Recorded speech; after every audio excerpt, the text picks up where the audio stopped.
Okay, so what we'll start with doing then, guys, if you could just introduce yourself in the chat, just give me your name and perhaps which team you're from. That would be really useful because I can ensure that we can kind of pick that up in the session today. But we're just talking today about the exploitation pathway and kind of how you would refer somebody into the exploitation process. So I hope that's why you're all here. It's almost like the second part of the one that I did last week around exploitation and what is exploitation. Today will be, what do you do if you meet somebody, you're working with somebody who is potentially a victim of exploitation? So that's the idea of today. So do get yourself a pen and some paper. We'll send all the slides out anyway through the safeguarding board, but do take some notes.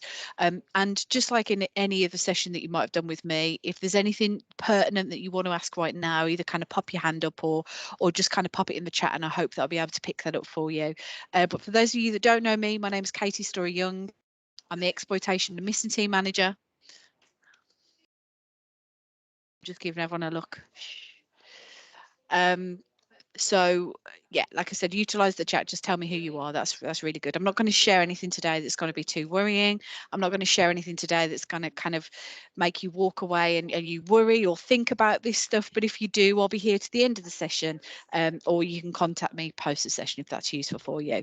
I'm going to be talking about exploitation broadly and hopefully a little bit about missing children as well. I know I didn't touch too much on that last week, so I hope that's okay with everybody. Is that why everybody's here? If you're not here for this, it's probably the wrong session for you. Okay, so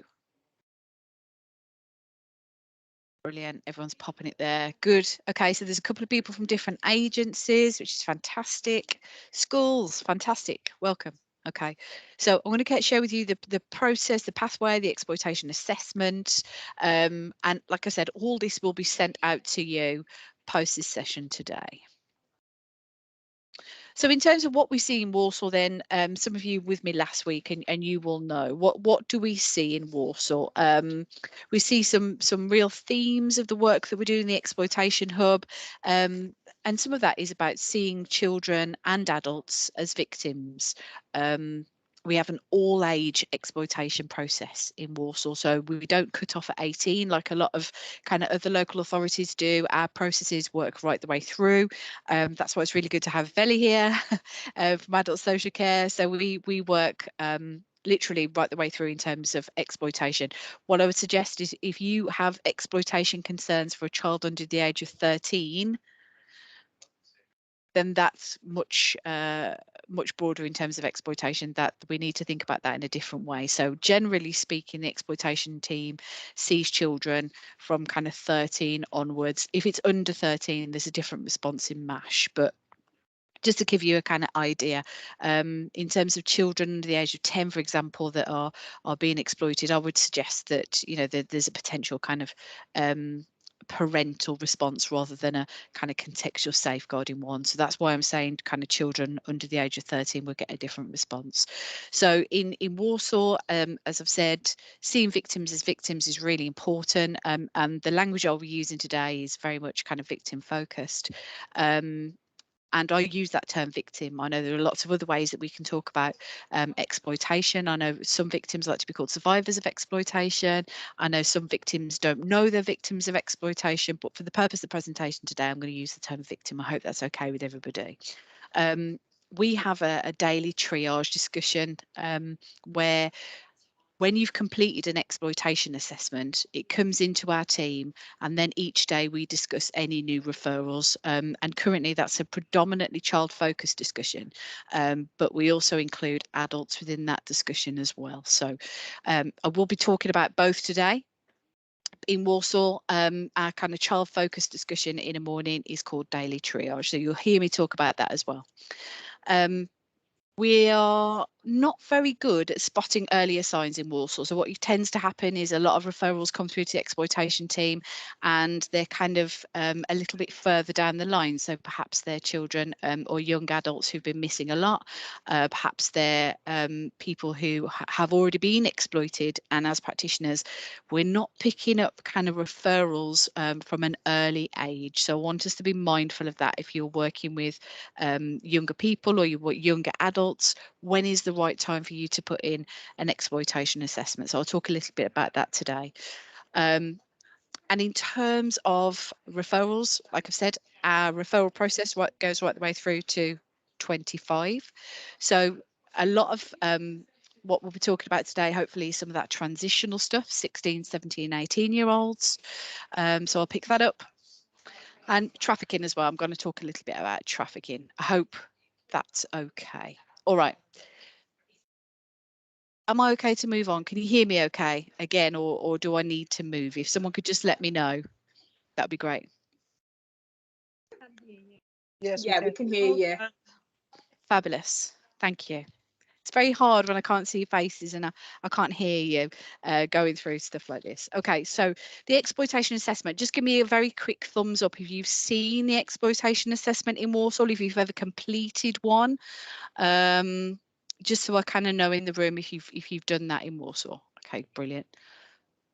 So a couple of people have completed or have seen the exploitation assessment. That's good news.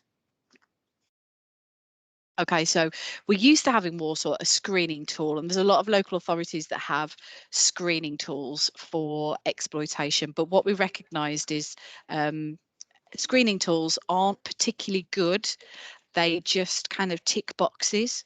And what we wanted to develop as a multi-agency partnership was an assessment that really kind of gave a lot of focus around the exploitative process and who was being exploited, who was doing the exploitation, rather than just kind of ticking boxes that suggested that a child was perhaps smoking cannabis, because we know that children do smoke cannabis, or perhaps they were with peers who'd been missing, or peers that people were concerned about, and actually just screening, so just ticking boxes, wasn't all that helpful. So in Warsaw, we have an exploitation assessment. I know that sometimes people get a little bit nervous about the idea of an assessment and who should do them, but anybody can complete an exploitation assessment. So hopefully you'll leave here today after our kind of hour together and think, I feel confident about completing an exploitation assessment, because that's really what I'm kind of hoping to achieve with you all today. So what do we know over the last 12 months? Well, actually over the last 2 years, we know that COVID-19 has impacted us massively, and the levels of people coming through our exploitation triage has escalated. So I can tell you in the last 12 months, 1st of March to 1st of March, we've had 322 referrals into the exploitation hub through our exploitation assessment. And of those, I think 51 were for adults. The rest were for children under the age of 18. So just to give you a little bit of context there.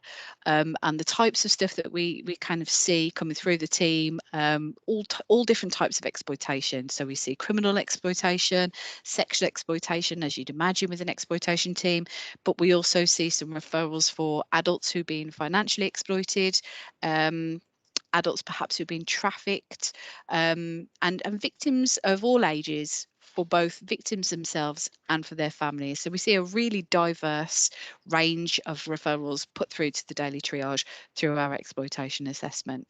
And our daily triage happens every day, as the name suggests. So my team attend. So we have exploitation coordinators. I've got a serious youth violence coordinator, Caris. We have locate police. So those are police who deal specifically with missing people. We have police from the exploitation team, police from PPU, street teams who are a commissioned partner around exploitation, youth justice and education, along with adult social care as well. So Veli, I'm really glad you're here as the expert around adult exploitation. And we meet every day. We meet between the hours of 9:30 and 10:30 and talk about everything that's happened in the last 24 hours and any of those new exploitation assessments that have come in. So what we've got is a really robust way of joint working with our multi-agency partners, because as we know, exploitation isn't something that we can deal with alone. This is something that we need to deal with our partners with. So it's a really brilliant discussion. Sometimes it's longer than others. And it's quite a new thing that we've got going on. It's been happening for around kind of 18 months now, and it develops week on week. So that's how we kind of come together to talk about exploitation. And just to say, you know, if there's something you're not sure about today, there are some guidance notes available with the exploitation assessment, and that guidance document is really long. I think it's something like 17 or 18 pages long. So it goes into a lot of this in some real depth. So don't worry if you're not sure what it is I'm talking about today. And obviously, if those of you that met me before, this will just be the start of our discussion. We'll definitely meet again. And, you know, the team, as you can hear them now working over there, we're always around. So if one of you want to give us a call afterwards or just kind of check in with us, you're welcome to pop us an email, give us a call around any concerns you've got with exploitation.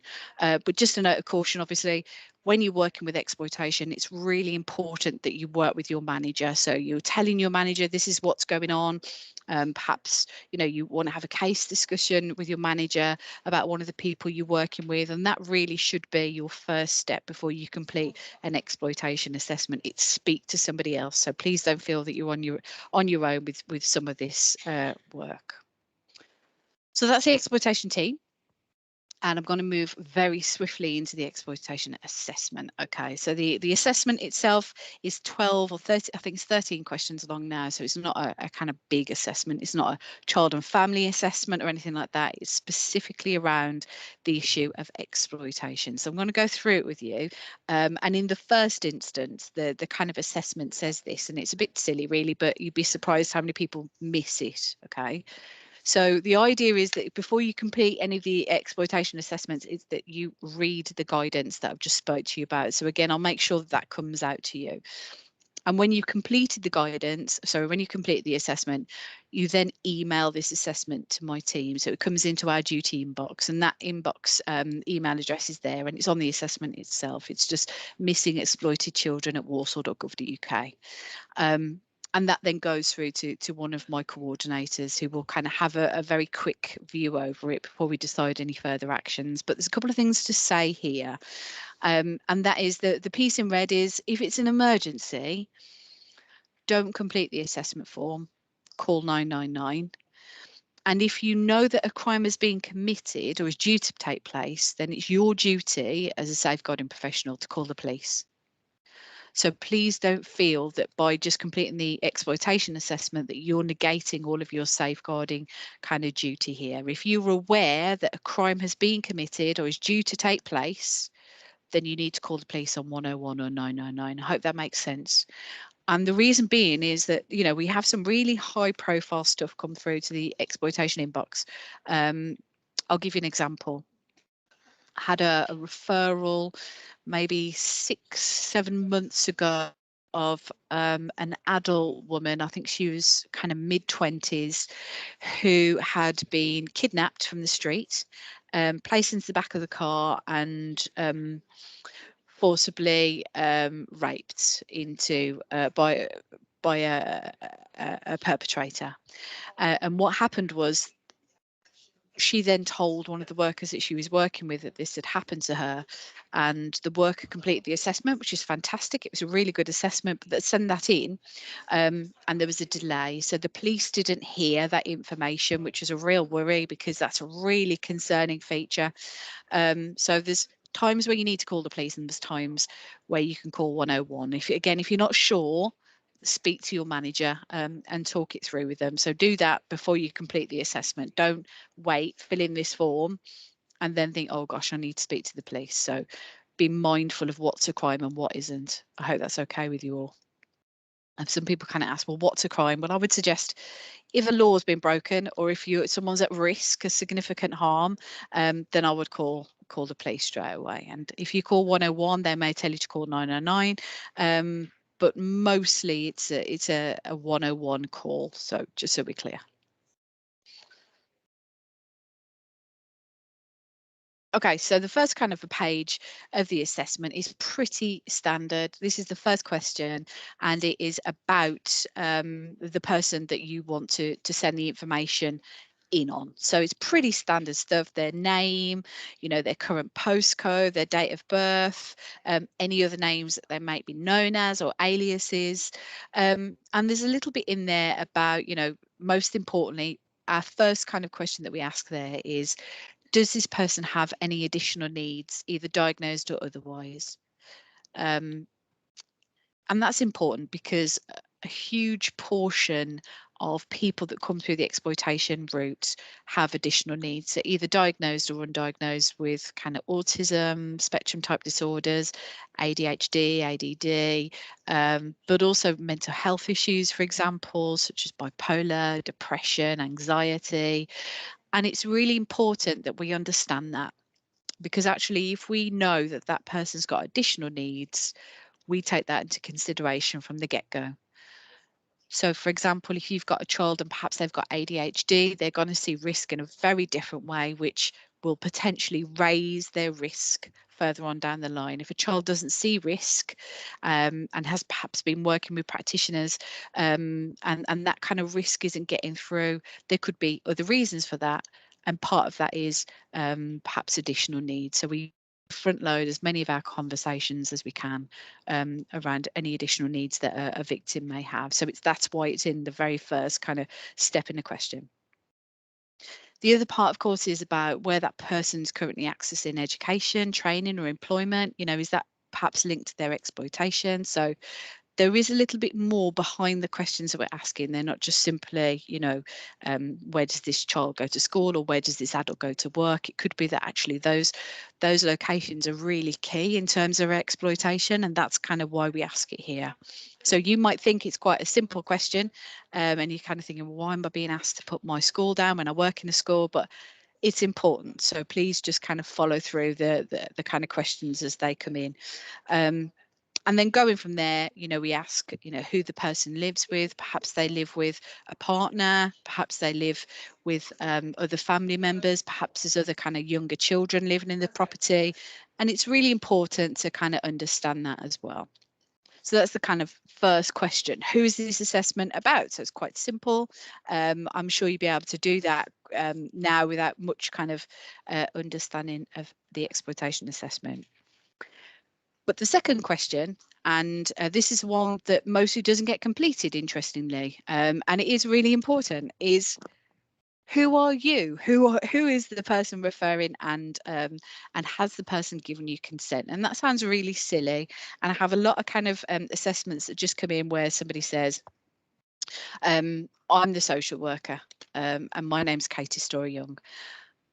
And that's great, but actually I want to be able to get in contact with you, so make sure that you put any of your kind of contact details down and what your relationship is. So perhaps if you're a social worker for a specific reason, for example, you may be a social worker from the mental health team, or perhaps you're working in a school but you're a DSL, for example.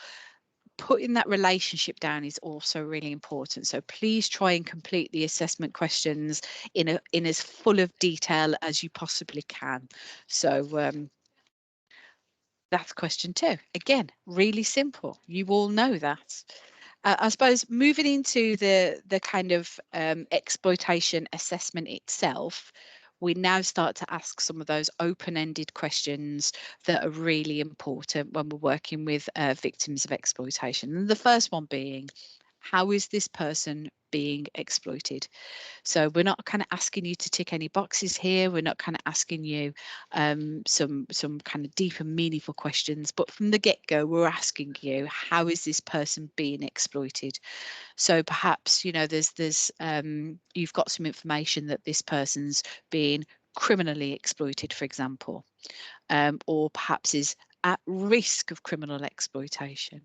But the question is, how are they being exploited? So again, this kind of assessment is mostly when we feel that somebody is already engaged in that kind of exploitation. And what does it look like from your perspective? Perhaps you're working with somebody where you've noticed that they're being dropped off every day before they come into school, and you're kind of worried about the person that's dropping them up or picking them up. You know, it's about developing some of that information and intelligence in this assessment. So it may be that you feel that that child is being exploited sexually or criminally by perhaps this person that's collecting them to or from school. Perhaps you think that this person is being forced into sexual exploitation through on-street sex work. So it's really important that we get as much detail from you about how this person is being exploited. What does it look like? What does the exploitation look like? And is there any kind of additional vulnerability? So going back to that first question, does that link to the increase of exploitation? And looking at detail again, this is where I'm kind of asking you, I suppose, in many ways, to think about how a police officer might think. You know, how is this person being exploited?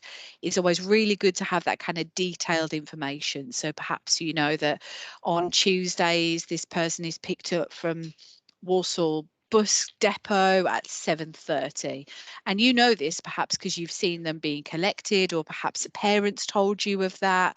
So it's really important to be as detailed as we can be in these exploitation assessment questions. What's the additional information that you may have? And just put in as much of that as you have. So that's kind of question 3, really simple. How is this person being exploited? Okay.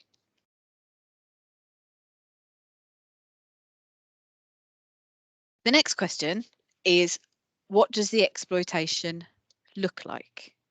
So quite similar, but not quite the same. So what does it look like? So what we will kind of ask you there is, do you know of any names or addresses of the people that you're concerned with, perhaps exploiting this person? Why do you think this person is exploiting somebody? Okay, so if you're concerned that there's a particular man who lives in your community who might be exploiting children, perhaps he's asking them to run drugs, or a woman. We also have female perpetrators in Warsaw. So if you're kind of concerned that there's a person kind of exploiting a child in community, so perhaps you live in a community, work in a community where there's a drug dealing that's happening, for example, I want you to start thinking a little bit about perhaps the perpetrator that lives in community and how are they exploiting this child? Is there anything here that you can put within this kind of slot? Is it someone they know? Is it a friend, an associate? And kind of consider again that kind of police intelligence that might be useful. So again, you know, if we put our police hat on, do we know of any street names these people are using, or any telephone numbers or car registration numbers? These are the types of things that are really useful for the multi-agency partnership, because these are the type of things that we can use moving forward to put disruption tactics in place. So it's really important that we consider, what does it look like? Perhaps these people are being groomed online. So those of you that were with me last week shared an example of William's house that's in the town centre, and a lot of those children were coming together, were kind of peer on peer exploiting each other through Snapchat, and it was really useful that parents and schools were able to share with us, actually on Snapchat, this is their username. Because we were able to kind of publicly see all the stuff that was happening within the local area through Snapchat. So if you're aware of any kind of apps being used by victims, or again by perpetrators to groom victims, this is kind of where we start to build that intelligence. And question for the what does the exploitation look like question. Okay, how are we doing? So we're kind of just under halfway through thus far. There's a little bit at the end for questions and stuff, but am I going too fast for you? Does it all make sense so far? Just give me a little kind of thumbs up, or fantastic. Good. Okay. So question 5 then is really simple. Are you concerned about any location? And locations could be anywhere. They don't have to be in Warsaw. Perhaps it's a local park to the young person or to the victim. Perhaps it's a house. Perhaps they're going to a specific house. So we've got a cohort of children at the moment that we're kind of looking through, where a lot of those children are missing together and often congregate in one particular property. And this particular property, there's some drug using that's taking place, and there's concerns that there's drug selling happening. Actually, it's really important that if we think about the location and not the children, if we can disrupt that location, it will be a lot easier for the children. So perhaps we look at working with our housing partners, with our local neighbourhood policing teams, along with social care and other agencies to disrupt a location. So the Williams House example again, I know I keep talking about it to those of you that know me, but Williams House was such a big deal. So we knew that there were loads of children going to Williams House, which is in the town centre. It was a kind of derelict building. What are we going to do about this? We can't physically go in there and catch the children and bring them out. You know, that idea that social workers are child catchers, we're really not. And it's about how do we better engage with these children away from that location. So we had a meeting with the owners of Williams House, with local police, with local council members, along with a couple of social workers, trying to understand what we can do. And for those of you that have driven past it recently or will drive past it over the next few weeks after I've mentioned it, you'll notice that there's a lot of there's a lot of fencing up and hoarding now. It's physically impossible to get in. The owners of that building also punctured the roof with a special machine, which is way beyond my understanding, but it basically meant that the structure itself is no longer watertight, which meant that when it rained, kids didn't go in there to keep dry. And it also kind of meant that you couldn't spend long periods of time in this building because it would get quite cold. So it's quite a quick fix to do things like that. They took out any of the window structures. It was very cold. So people didn't want to kind of hang out there anymore. So it's usually quite easy to kind of look at locations in that way. And if we can disrupt a lot of people going to those locations, that's really useful. So anything at all that you have about a location is important in terms of contextual safeguarding. So just kind of put that in there. If you don't know of any location, but you've got a kind of suspicion, you can also note that. It doesn't have to be, you know, I've seen this person here. Have a suspicion that they're potentially going to this particular chip shop, for example. Perhaps it is that, you know, again, the bus stations come up previously.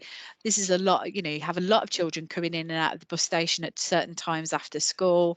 So thinking about locations is really important. Thinking about those contexts where victims of exploitation go is really important in terms of disruption. So yeah, there's a couple of locations that have come up this week. For example, I use the chip shop example as one. That's really important. We had a couple of kids that were going to a chip shop recently and were being given free food, which doesn't sound massively concerning. But if we think about the grooming model, we think about the grooming lines, obviously meeting basic needs such as giving people food is something that my team are always really interested in. We had a couple of children last week that went and bought alcohol from an off license, for example. So we had 4 missing children who were found in Freer Street car park who were incredibly drunk at kind of 7:30 in the evening. One had to have an ambulance called, and we really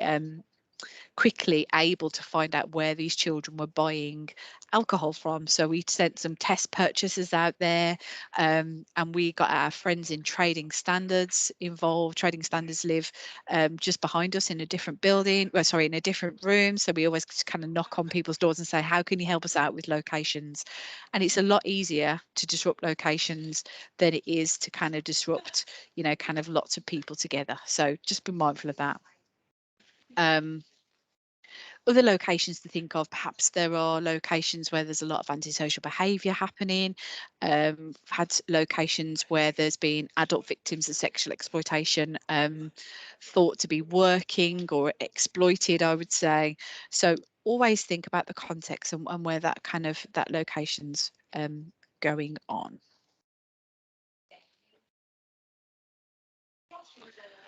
Okay, so the other thing that we're really interested in is if there's any historical information that you want to share. And what I mean by that is, you know, perhaps this person's been known to you previously. Bye, Sad. Perhaps something is known to you as a professional that's really useful. So we've had children who've perhaps been victims of sexual violence previously, who've then been groomed for sexual exploitation. Perhaps we've got children who have witnessed or have been a victim of domestic abuse within the household, and that can be a real push for when they go missing. So we could have missing children. Are you going to make me a cup of tea? Oh, fantastic. Can I have coffee, please? Yeah, thank you. See how lovely. When I'm at home, you see, doing this at home, that never happens. So I'm always going to accept a cup of coffee. So any thumbs up for that. Any kind of historical stuff that is important. I don't want war and peace around that person's history, and not all of that young person or that young adult's history is relevant. So we don't need to know perhaps that you've been working with this person for the last 8 years and this was the outcome of this and this was the outcome of that. It's just about what's pertinent to share. So I would suggest any previous traumatic events. So childhood experiences or adverse childhood experiences that those people may have had. One thing that's really important within this section, one thing to consider here is any recent bereavement. There's a lot of kind of research that suggests somebody who's recently suffered or perhaps in the last year or so suffered a significant bereavement, again, is something to consider. So in the same way we would with additional needs, as we said in the kind of first page, things like very recent traumas around bereavements, etc., are really important when it comes to exploitation. And you're going to ask me why, and I'm going to suggest that it's trauma, and particularly around CSE. So we've seen a lot of children who were victims of CSE groomed by people who knew that there'd been a recent trauma or a recent bereavement. So just something to consider. And as we know, you know, those guys of you who work, you know, in schools with children, when there's been a trauma, you can often see a kind of change in someone's behaviour. If you're a young adult, or we've got kind of adults that we work with that have seen significant traumas after significant trauma. So perhaps as a child you're a victim of neglect. Perhaps you've then grown and then kind of seen a lot of domestic abuse in the household, etc. And that trauma then has gone on to inform that young person's life. That's important to know. So just be mindful of the information you share with us and what you're sharing it for, but it's good to know that type of detail. So I hope that's okay with you guys, and you're on board with me there. Okay, so now we're moving on to kind of strengths based practice. A lot of you will kind of know that from social work that you're doing. We're really interested to know what's working well for this person as well, because not all kind of victims of exploitation are, you know, just kind of in a really negative space. A lot of people have some good strengths or have some good protective factors in place. So this is the space where you tell us about that. And what do we mean by kind of the protective factors? So it could be perhaps that they've got somebody in their community that they talk to on a regular basis, or it could be, thank you very much, Amy Dancer. Or it could be perhaps that they've got a really good relationship with their parents or carers. Perhaps they've got a really good relationship with you as a professional. Or, you know, perhaps they've got someone really really close to them peer wise, a good best friend who they tell lots of things to. So those are some of the kind of protective relationships that they may have. Or it could be that, you know, there's perhaps a protective factor when they go and stay with their grandparents, for example. At weekends, they don't go missing when they stay at their grandparents' address, or when they go in with mom or dad in a different county. That's been quite protective previously. And it's also really good to hear what's going well for that victim. So perhaps, they're in education. We used to see a lot of kind of CSE victims back in the day who had really high attendance scores. So when everything else was kind of falling down around them as victims, perhaps their relationships had started to break down because of grooming. Perhaps, their perpetrators had kind of got them hooked on drugs, etc. A lot of these children were still going to school because actually they had a protective kind of sense at school. They felt that they could continue to have that engagement through school. They liked it there. They felt safe there. They got a really good relationship with peers there. So actually, there's usually some type of strength or protective factor that we can work with almost all victims. And if we can do that from the earlier stages rather than the later stages in terms of exploitation, that's really important. So do tell us about that, and don't just kind of leave that section kind of blank. And if you're not sure, then it's really important that we ask the victim themselves, what works well for you? What is it that's protective for you? What can we do to support some of those protective factors and protective behaviours? Okay, so now we're moving kind of towards the end of the kind of assessment itself, and one of the most important things is the voice of the victims themselves. So again, kind of going back to that kind of that screening process that used to happen back in the day, we would usually kind of do that as professionals to somebody. So we would be considering, be sat in an office, perhaps a little bit like this, kind of considering, I'm really worried about this person, so I'm just going to kind of sit here and kind of go through this and tick off a whole kind of bunch of risks about this victim, rather than working with this victim to understand. And that's certainly, the culture that we have in Warsaw is we would expect, if you have concerns around exploitation, that you're speaking to the person that you think is exploited. And if you can't do that, I'll go on to that in the kind of next page. But what does that person think about their exploitation? I know that might seem a little bit odd, but asking somebody about their exploitation can often be a real eye-opener for those of you that you've done that. How do they describe their lived experience? So I'll give an example of this. 10, 11 years ago, I remember asking a young that I was working with about her experience of exploitation, and she was able to really just effectively tell me, what, for the last kind of 5, 6 years, my life has looked like this. And you think I'm being exploited now, but oh, no. Let me tell you what it was like 2 years ago. It was this bad. And you weren't interested then as a professional, but now you are interested. Just so you know, I've actually put this in place for myself. So they were able to really effectively tell me some of their kind of coping strategies, some of the things that she would do if she was kind of in trouble. So if she was a kind of missing person, these were the people that she would call if she was in trouble. Almost, kind of some of those self-coping strategies that we put in place as professionals. So the voice of the victim is really important. And I'm aware, because I'm a seasoned professional, that some people will tell you to do one in the nicest respect. But it's important that we ask, because sometimes people do tell us that. And we'll work with children and adults who've been sexually abused or sexually exploited. They will often tell you that actually they just wish that someone had asked.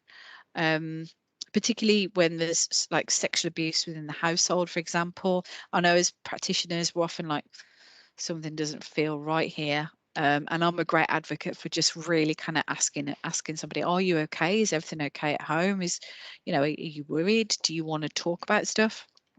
So having the voice of the victim, and again, I've used the term victim in this sense, but appreciate that not every victim of exploitation likes to be called a victim. Like I said, it could be a survivor, or people who don't think that they are a victim. So this is the space that we use to share that with professionals. Okay, and the next one is one of the most important questions, I think, of the whole exploitation assessment. And for those of us in social care, this is a really different kind of way of working. We always ask the voice of parents and carers within any assessment, but in terms of exploitation, parents and carers are our safeguarding partners. We know this. So this question is really important.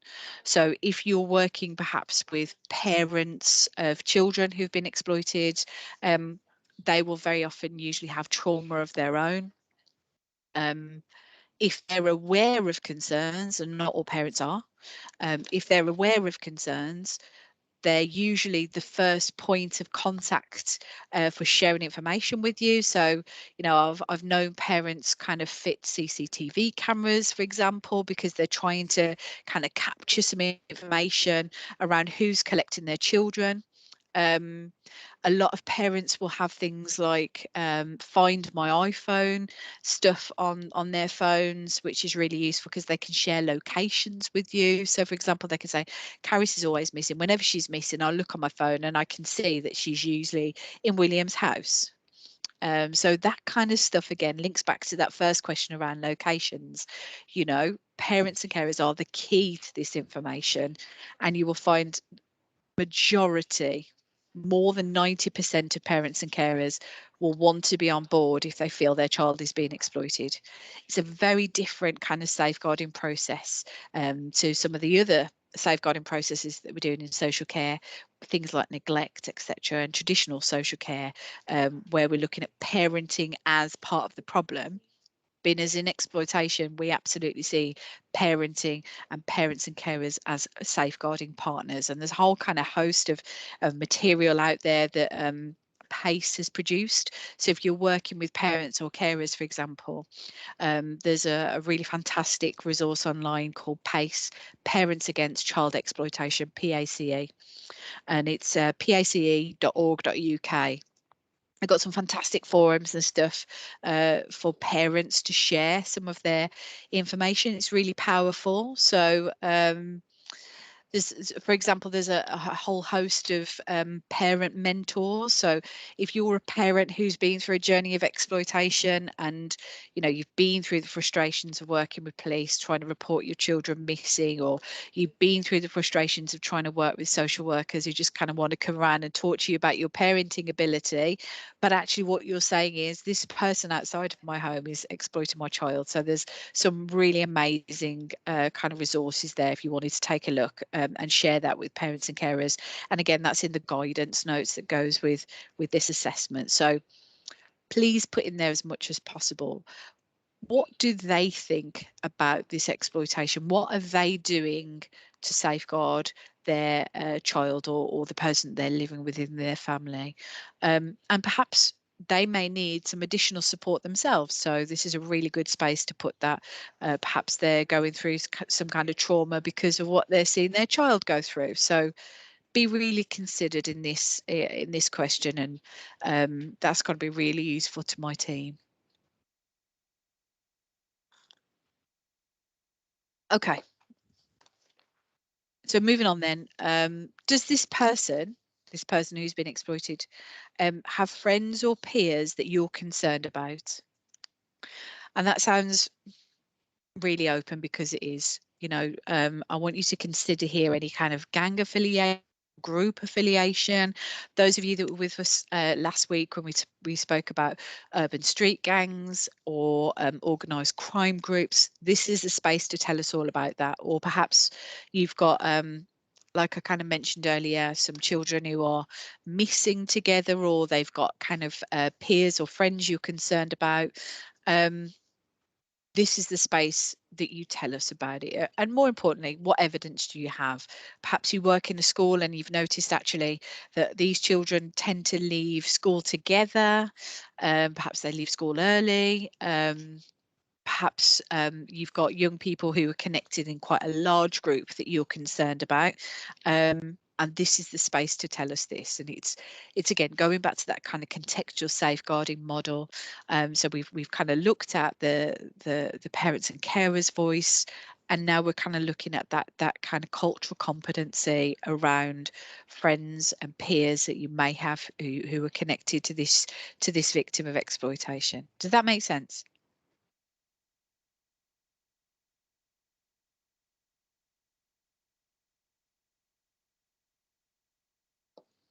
Okay.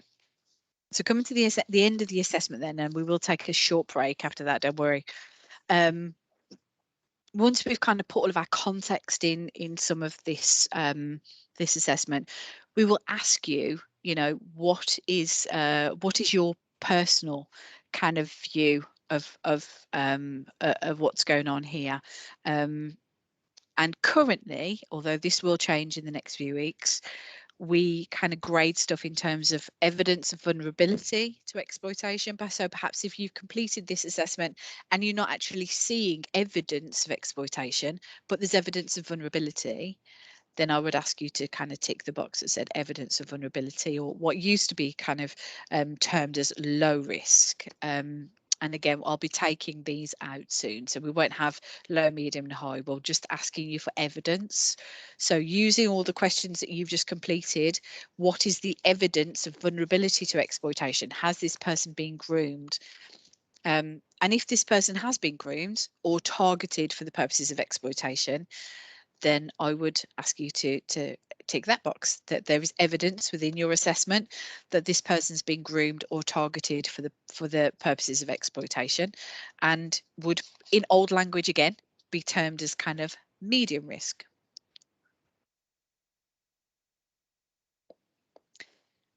If there's evidence of this person being exploited, evidence of the person being exploited, then it's high. So that kind of evidence is perhaps they're missing for longer periods of time. We know that there's a perpetrator involved. These are the locations we're concerned about. So when we've evidenced all of those questions, then I would suggest that that person is high risk, or used to be known as high risk. But what I would suggest is you, as a practitioner, have evidence that that person's been exploited. So it's just a kind of check and measure. This isn't the final outcome, so don't worry about getting it wrong. We have a lot of exploitation assessments that come through that are evidence of vulnerability, and there isn't a lot of information within that assessment about exploitation. And that's okay, because we'd rather have that than not at all. And as we know, exploitation changes. So it can start off that actually we've got a really vulnerable person here, and we think that they're vulnerable to exploitation. And then, as we know, perhaps they're making connections in community, perhaps they've met somebody within one of those locations of risk, and actually that person then becomes groomed. So it's really good for us to see any information you want to share with us. So don't worry too much about, as a practitioner, oh my God, I don't know what I'm doing here. Am I kind of saying that this person's low risk, medium risk, high risk? It doesn't matter. All you know is what you've put in that assessment, and that's okay. And we will kind of go through that evidence with police for you. So you haven't got to worry about getting that wrong. Get that assessment over to us when you've completed that bit. But the most kind of important question as a practitioner, I suppose, is what is your rationale for your assessment? So if you, for example, you've ticked high risk, and we get this a lot, I'm really, really worried about this kid smoking, a lot of cannabis every day. I think they're high risk because there's evidence there that that child has been exploited. I'm asking you what that evidence is. What is your information that you are sharing that suggests that person's high risk? So I'm asking you to think there about the rationale for your assessment. And we have a lot of exploitation assessments that come through that are kind of high vulnerability but low risk in terms of exploitation. And again, that is absolutely fine. If you're not sure, this is the space for you as a practitioner to say, I kind of feel this, and there's a lot of that, isn't there? As those of us who've worked with children for a long time, something is wrong, but you're not sure what it is. And I'll give you really another example of this. So vulnerable adults in their own property. We used to use the term cuckooing, but we now use the term house invasion. So we've got some vulnerable people perhaps living in their own tenancy, and they've had their houses invaded by drug dealers, which sounds a bit odd for those of you that weren't with me last week. But if you've had your house invaded by a drug dealer, it's really worrying. And it's often to the outside world, how do we know what's going on in that house? Sometimes we don't. But it could be perhaps you're a practitioner who's going into that home and you think something's not right here. My professional opinion says to me that something going on here, but I'm not entirely sure what it is. But perhaps when you go to that address, there's always kind of people there who don't live there, or perhaps there's something going on where you've got far more adults in that property than should be there, that ended up staying over. Perhaps you're going early in the morning and it feels like there's been a party there, for example. You are allowed to use professional opinion. That's okay. And we would much rather you do that than not. So if your tummy feels funny about something, and we talk about that a lot in this team, then put it in this question. What is your rationale? And you can kind of say, look, I haven't got any evidence of exploitation right now, but for me as a practitioner, this is odd. And it feels very much like there could be exploitation happening. This is your point for you to put your professional opinion in, which is really valid to us. So don't feel bad about that. But that then is the exploitation assessment. So really simple, 12 questions. What do we do with it? Like I've said, you complete it, you send it in to my team on that email address, and then we flow that through to our professionals in our daily triage discussion. So that's what we do with that assessment. What I'm going to do there, though, is I'm going to take 5 minutes just so I can catch my breath, because some of you will know that I'm talking a lot. I'm finishing my coffee. You can all go and take a quick loo break, and then we'll come back and we'll talk a little bit about some further information and missing children, when you should be concerned around missing children. So I'm going to turn my camera off and my mic off, and I'm going to have 5 minutes breaks. We're going to come back at, oh, yes, okay, 59. I'll see you all then. Thank you all.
Okay, I'm hoping some of you are back now. I hope you are. Just give me a little fun. Always feel like I'm on YouTube when I say this, you know, like you see kids on time just kind of, yes, thank you. I like this. Thank you. Mavis is here. Hello, Mavis. Love your earrings. Looking beautiful today. Okay, so just kind of moving on then, just to give you a little bit of context, a little bit more kind of information to consider. So you've completed this assessment. It's fantastic. You've thought of everything that I've got is in this assessment. What do I do now? What happens? So I'm just going to go through the process with you again, so you're aware, and just talk a little bit about missing children. I hope that's okay with you guys. So in terms of what you do next, so complete the assessment, always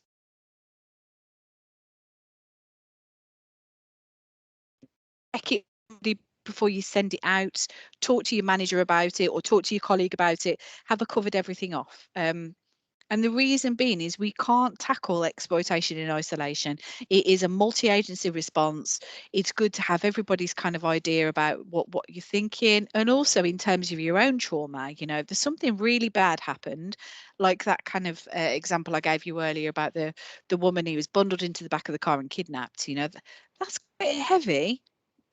And you know, as a practitioner, you want to be able to talk to that and talk to it kind of openly with your manager from the get-go. So don't just kind of present it to your manager 6 months down the line when actually you haven't got anywhere with it or whatever.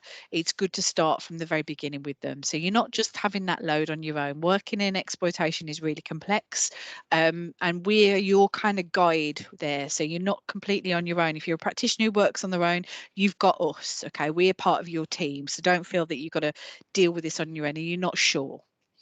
So you can send this assessment through to one of us. If you're not sure whether you should complete an assessment in the first place, then give us a call. So you could pop us an email.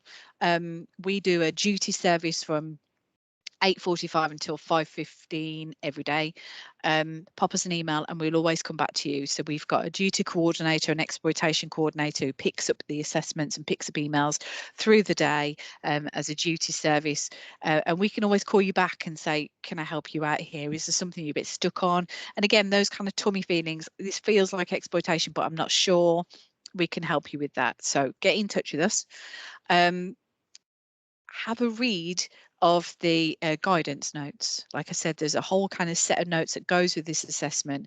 I'm hoping that a lot of your questions will be within those guidance notes anyway, before you kind of you start to go down that path with us. And again, like I said, do you need to call police first to report concerns? We just had a conversation in the office actually about a practitioner who'd seen a victim with £300 worth of cocaine in her pocket recently. And as a practitioner, if you're in that position, what do? You've got to build trust with that person, but actually there's levels of crime here. So we would suggest that type of stuff, the crime type of stuff, gets reported on 101. Okay.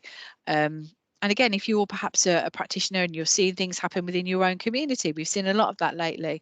What do? You can always report concerns anonymously through Crime Stoppers. So, you know, be thinking about how we share stuff with police around crime, because there are levels of exploitation which are crime which us as kind of social care can't deal with, and hence why we have our kind of daily triage discussions. So there are times that you'll be writing stuff in this exploitation assessment that we have to share with our partners, so be mindful of that. Perhaps you don't want police to know about stuff, but this assessment gets shared with them in our daily triage. So be minded of the information that you're sharing with everybody and what that looks like. And most importantly, the person whose information it is, I would always try and gain consent from them or from the family if it's a child before you complete this assessment.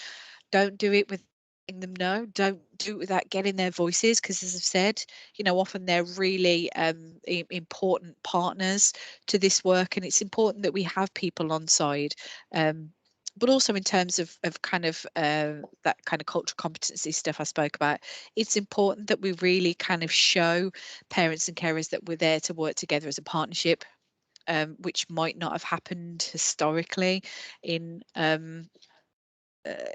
in safeguarding processes. So, you know, in the same way that we work with MASH, my love, we would expect that some type of consent is sought before you do that. So the other really clear thing, I know it sounds really silly, but if you're not concerned about exploitation, don't do the exploitation assessment. It's 12 questions that you don't need to answer if you haven't got exploitation concerns. And you might think that that's a bit odd, me saying that, but of the 322 referrals this team had last year, over 120 of them had very little exploitation concern. So really think about what is exploitation and how is this person being exploited before you even start the assessment.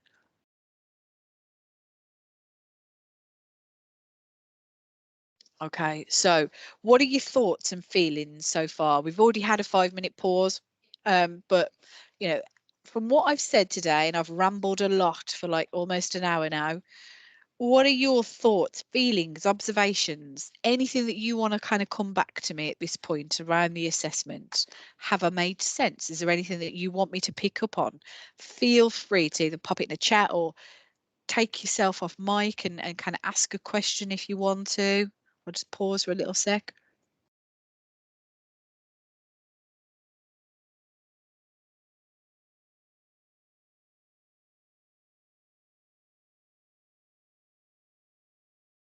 Nothing.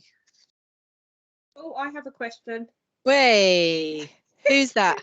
It's Karina Jones, social worker and the Access team. Fabulous. Welcome.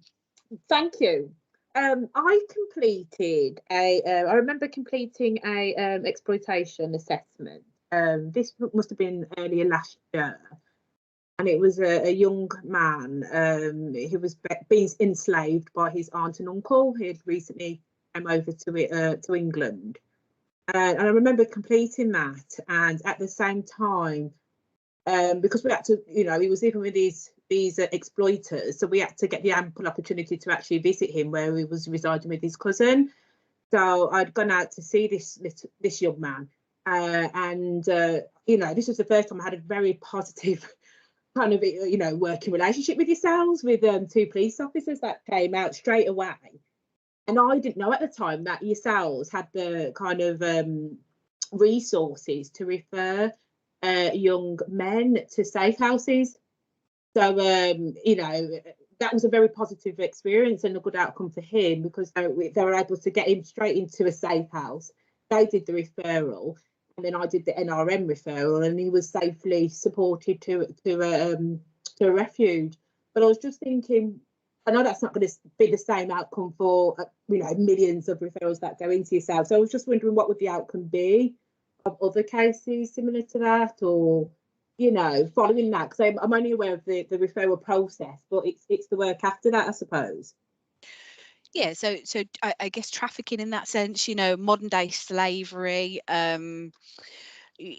yeah, it's a difficult one. Is it exploitation? Yes, absolutely it is. But we've also got processes for safeguarding modern day slavery. So in terms of safe houses, they're commissioned through the trafficking process. So we don't have budgets and things, because I know last week when we started talking about kind of agencies and organisations, I had a few questions after, like, why do you commission certain people to do piece? And we don't commission anything with our team. We haven't got a budget, haven't got any hands-on. Trust me, if we did, we would definitely buy into youth workers, because actually youth work is the absolute core key of what it is that we do here. But yeah, so if there are trafficking concerns like this young lad you've explained here, obviously processes for children under the age of 18, if a child's been trafficked, then social care have a budget to safe house them, to put them into a safeguarding support. If there's an adult, so over the age of 18, then it goes down the national referral mechanism. So what you just kind of alluded to there, the NRM.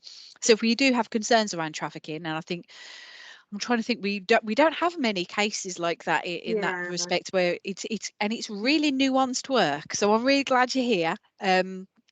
And it's, if we have concerns like that, there are absolutely options for, regardless of whether how old the victim is. You know, if somebody's been exploited for labour purposes, a bit of a weird one. Another when I used to work in Samuel, we had a victim who was trafficked here for their organ harvesting. Kind of weird things like that. There are different safeguarding processes, and we can often be the key to unlocking some of that. So if you're unsure, either as a children's practitioner or an adults practitioner, we've got an operation coming up where we talk about trafficking, and there are certain locations, for example, that you might think about in terms of trafficking. There will be a nationwide campaign about certain locations where people have been trafficked for labour previously. So things like nail bars, car washes, people where people are internationally trafficked for just as you've explained, enslavement for purpose. But we've also had Warsaw victims who've been exploited in Warsaw, who have been trafficked in Warsaw, moved out to safe houses where they can be supported. So yeah, we've always got the key, and the key to that is through the police. So we are more than happy to talk about people like that. So I'm really glad you had a positive experience there, Karina.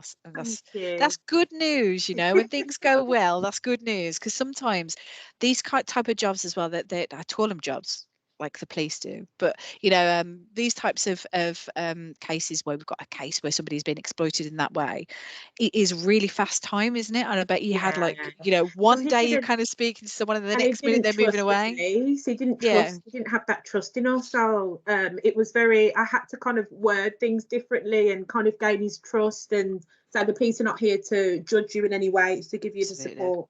And then he eventually let us in, but it had to be quick on that day. So yes, yeah. And there are things we can do. So there's a nationwide chain of safe houses, predominantly funded by the Salvation Army, and they're nationwide. So if you're found to be a victim in Warsaw, you obviously are placed quite far away. So there's a few trafficking houses in Newcastle. I know victims from Warsaw have gone to, and down in Surrey was another. So yeah, you generally get moved quite far away from your trafficker. And interestingly, we're seeing this a lot more with children who have been trafficked here through Calais, for example. Children, and we'll see this, with the horrific situation in Ukraine as well. So, and obviously Afghanistan over the last couple of years, we had a lot of Iraqi children who were also trafficked here for purpose.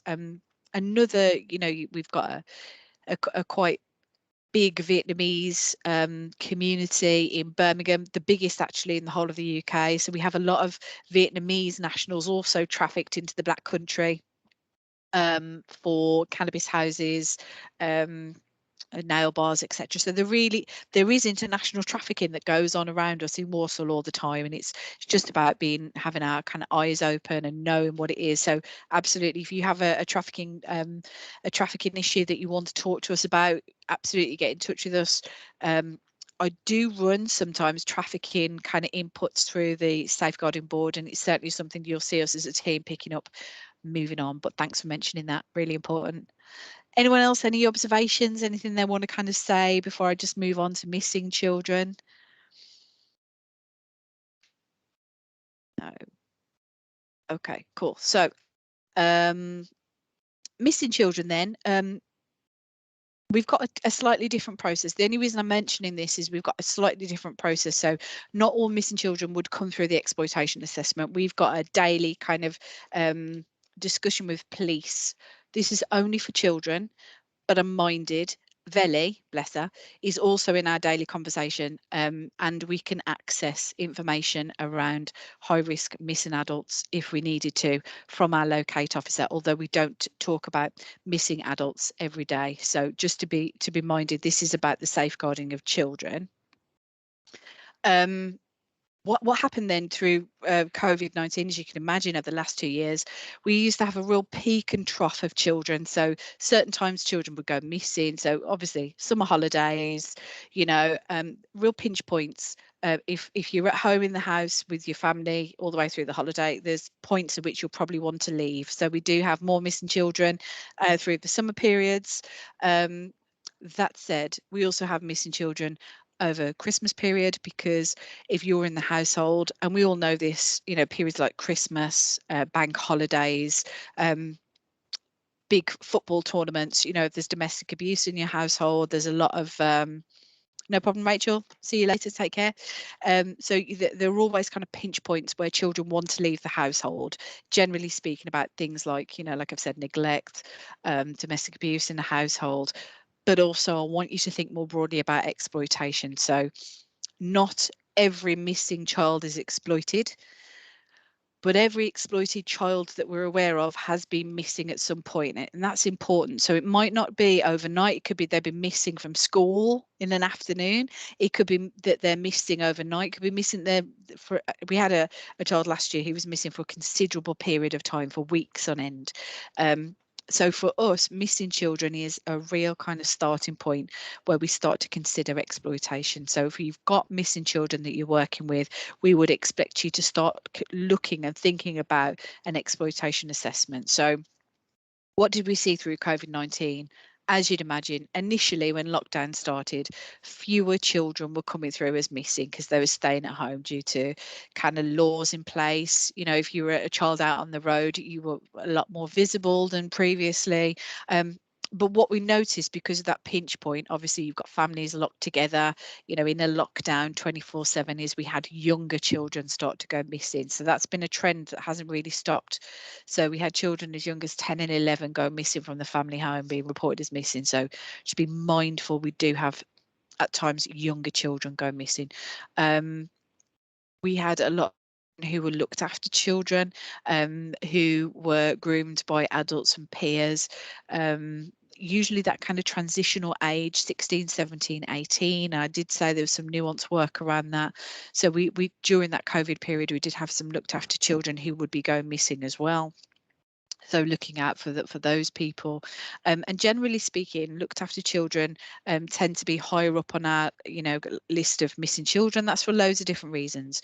One, we have a lot of missing children who live at home who aren't actually reported as missing by to police. So that's important to remember. We do have children, their parents or carers don't report them as missing.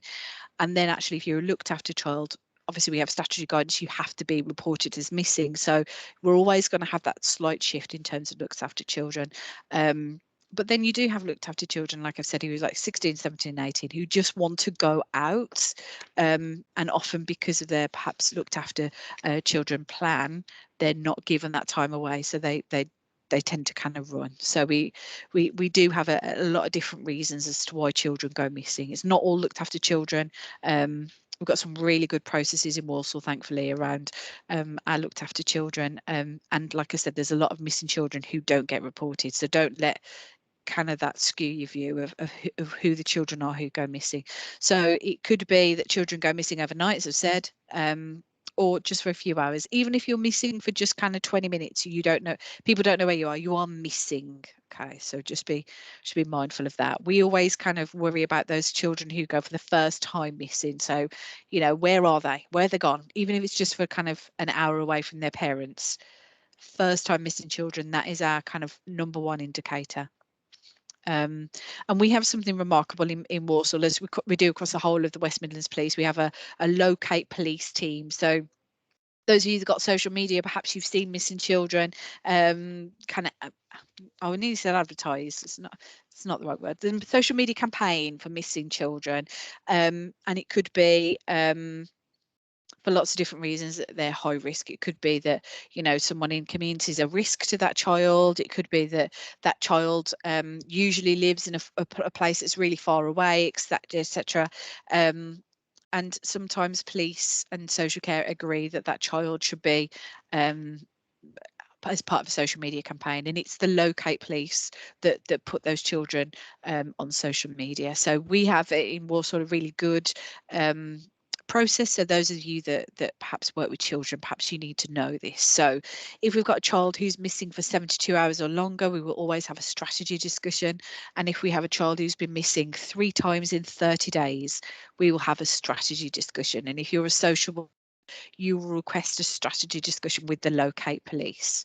So I've just kind of left this in this slide, but this is I usually kind of talk to social workers specifically around this. any actions that come out of that strategy discussion are reviewed as appropriate, and we have a missing action plan for those children who go missing on a regular basis. There are people who come to those strategy discussions as needed. So if you have a child and they're working with a safeguarding professional or a partner, a lot of missing children have worked either with youth workers within my team. Perhaps they've got a street teams worker. We have a lot of children who work with street teams, and again, that's due to a pickup through daily triage. Perhaps they work with the youth justice system or the Beacon, etc. We would invite you as a trusted professional to that strategy discussion around a missing child. So that's kind of what we do for missing children, because I know sometimes people have asked. So as part of the kind of strat discussion around missing children, we would ask for an exploitation assessment. So you can kind of see how our processes are joined up. If a child goes missing, we're thinking exploitation from the get-go. And every child who goes missing in Warsaw, who lives in Warsaw, is offered a return home conversation by my team. So we have workers who would do an independent return home conversation with every child who lives in Warsaw and is from Warsaw that goes missing. So I just wanted to kind of touch on this really. I'm not going to go through it in some significant detail, but for those of you that are interested, so this assessment is based upon the principles of contextual safeguarding. So contextual safeguarding is perhaps something you might have heard of before. It's something that you will very definitely hear of again in the future.